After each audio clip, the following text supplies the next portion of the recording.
For over 2 decades, the theatrical cuts of the wizarding world have dictated global pop culture, shaping the collective memory of an entire generation. But beneath the flashing cinematic special effects and the grand orchestral scores lies a massive corporate web of narrative cover-ups, omitted plot histories, and systematic character executions. Welcome to the Potter Audit. This platform does not exist to celebrate Hollywood hype, nor does it operate on casual movie nostalgia. This is an independent forensic review of the original literary text canon. As our systematic countdown to the winter production parameters narrows, our single objective is absolute factual reconstruction. We are dissecting the vital rules, dark philosophies, and gritty realities that Warner Brothers was too afraid to film. The forensic files are officially open.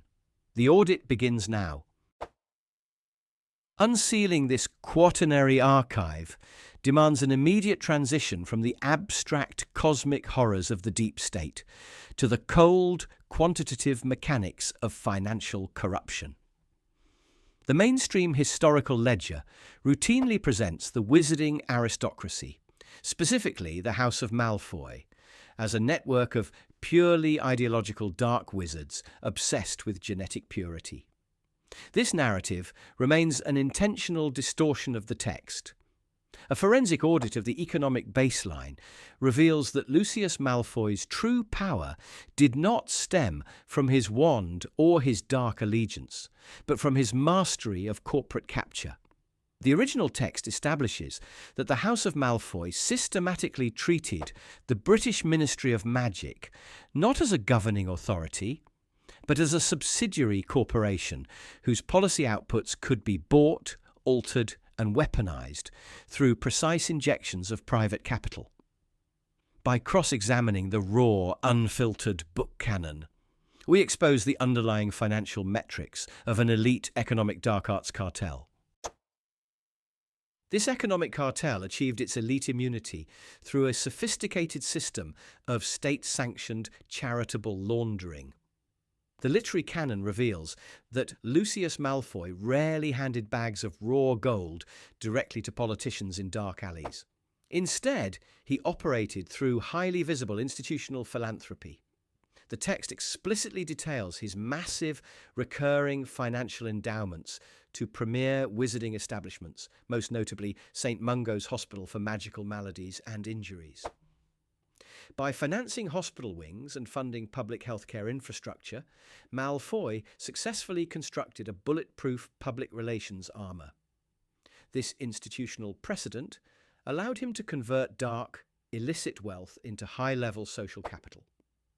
The ministry's administrative branch found itself structurally dependent on his private infusions of liquidity, ensuring that any serious criminal investigation into his wartime atrocities would trigger a catastrophic funding crisis across essential public services, effectively holding the state's healthcare system hostage to guarantee his personal liberty.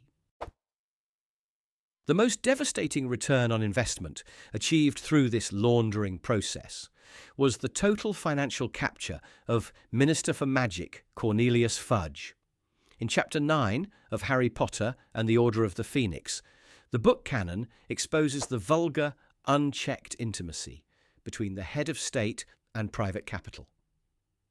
Arthur Weasley explicitly documents the mechanism of this capture, noting that Malfoy's constant stream of gold donations to Fudge's personal and departmental initiatives brought him direct, unhindered access to the highest levels of executive policymaking. The text highlights how Malfoy sat comfortably in the minister's private box at the Quidditch World Cup, a public display of elite access that signalled to the entire legislative apparatus that he was completely untouchable.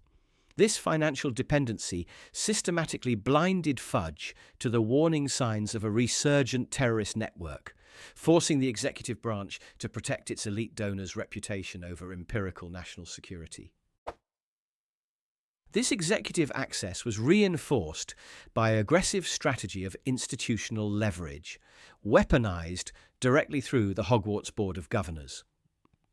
The text in Harry Potter and the Chamber of Secrets establishes that Malfoy did not merely participate in school oversight. He dominated the board using a potent combination of financial bribery and direct intimidation.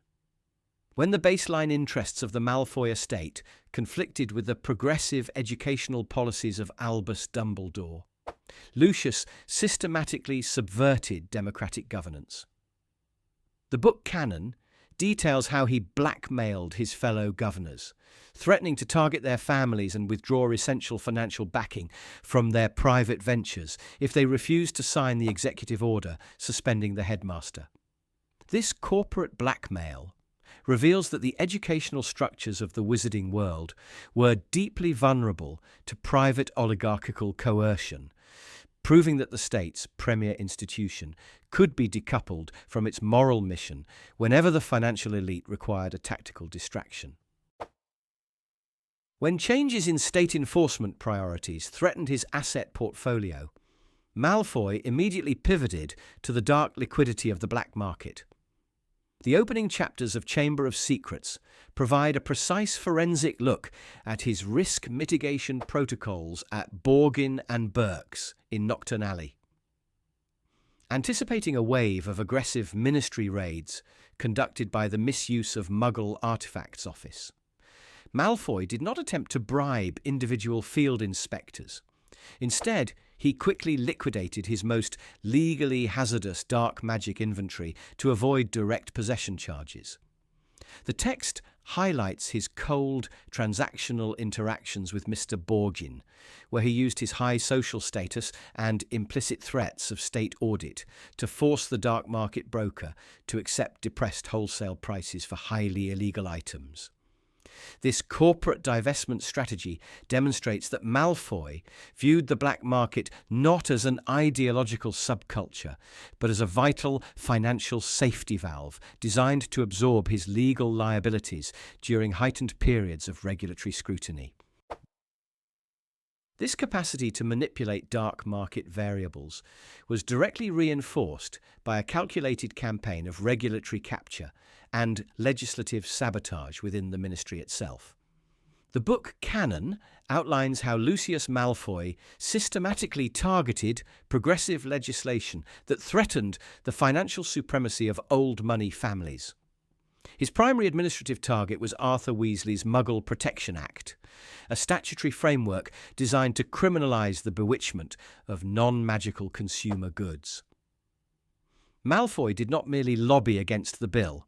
He actively weaponised his wealth to strip the misuse of Muggle Artifacts Office of its operational budget and executive teeth.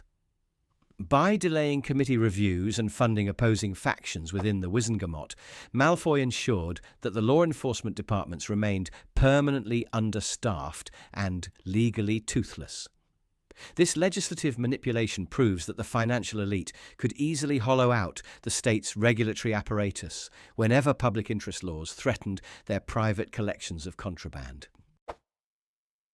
The ultimate validation of this systemic capture occurred during the legal aftermath of the First Wizarding War, specifically regarding the economics of the Imperious defence. Following the sudden collapse of the Voldemort regime in 1981, dozens of high-ranking Death Eaters faced immediate life sentences in Azkaban Fortress. Malfoy, however, successfully avoided prosecution by claiming he had been forced to commit atrocities under the total mind control of the Imperious Curse. While the public press accepted this legal narrative, a forensic cross-examination of the historical timeline reveals that his defence was entirely bankrolled by massive coordinated asset transfers to key judicial figures within the ministry. The text implies that Malfoy's gold effectively bought the benefit of the doubt from a cash-strapped post-war administration desperate to rebuild its infrastructure. This legal precedent established a terrifying two-tier justice system where absolute financial wealth could buy a retroactive pardon for mass murder. This ability to insulate his capital from legal jeopardy was put to its final test during the disaster at the Department of Mysteries in 1996. When Lucius Malfoy was caught red-handed leading an armed unit of Death Eaters inside a high-security government facility, his traditional avenues of political bribery were instantly neutralized. Yet, even as he was transferred to Azkaban, the Malfoy estate initiated a sophisticated financial evacuation protocol to protect the family's core asset wealth.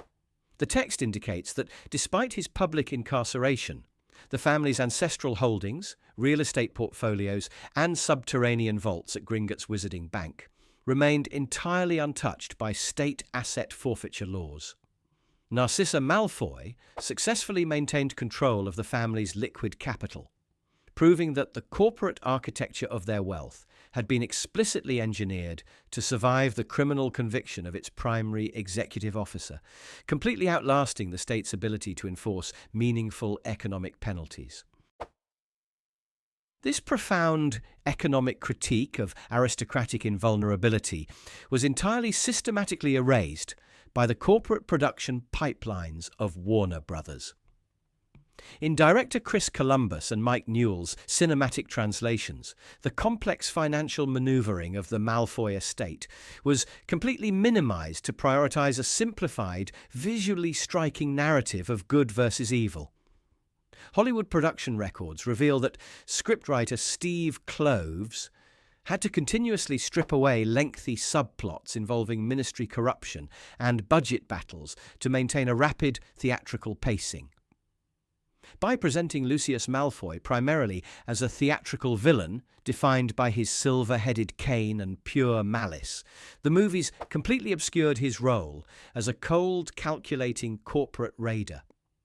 This choice shielded global theatre audiences from the uncomfortable political realism of the source text, reducing a sophisticated commentary on institutional bribery into a conventional, family-friendly fantasy blockbuster franchise. The lingering consequence of this corporate mitigation is a global audience completely blind to how private capital can permanently corrupt the democratic structures of government. The book canon demands we recognize that the true danger posed by the House of Malfoy was never restricted to their private collection of dark magic artifacts, but lay in their total capture of the state's legislative and judicial machinery. The Malfoy ledger stands as an undeniable forensic proof of a society where institutional precedent, public safety, and legal accountability can be completely subverted by an elite oligarchy determined to preserve its private privilege.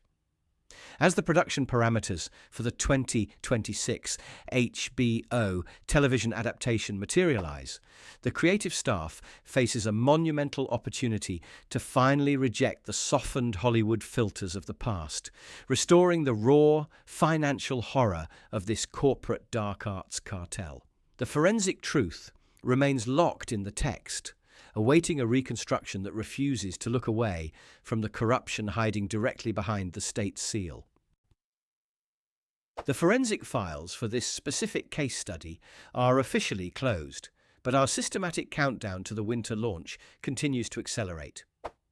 The historical text canon holds thousands of hidden secrets, structural plot holes, and corporate alterations that must be brought into the light before the cameras roll. To secure your administrative clearance for our upcoming weekly intelligence briefings, tap the subscribe button on your screen right now. Ensure you explore our archive of daily shorts to trace the complete, unbroken timeline of movie alterations. Do not let Hollywood dictate the boundaries of your law. Stay vigilant. The audit never sleeps.